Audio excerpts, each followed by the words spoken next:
E se amanhã o saneamento simplesmente parasse? Sua rotina viraria um caos.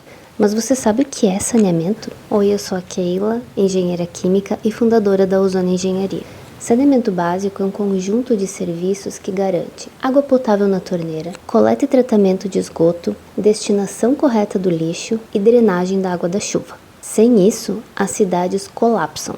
E quando falta saneamento, acontecem doenças, poluição de rios, enchentes e desigualdade social. Saneamento básico não é só infraestrutura, é saúde, é dignidade. Se você abre a torneira e sai água limpa, isso é saneamento funcionando. Se a sua rua não alaga quando chove, isso é saneamento funcionando. Ele é invisível, mas sustenta tudo. Agora que você sabe o que é saneamento, no próximo vídeo eu vou te mostrar a realidade do Brasil. Acompanhe a Ozônio para saber como a engenharia transforma isso na prática.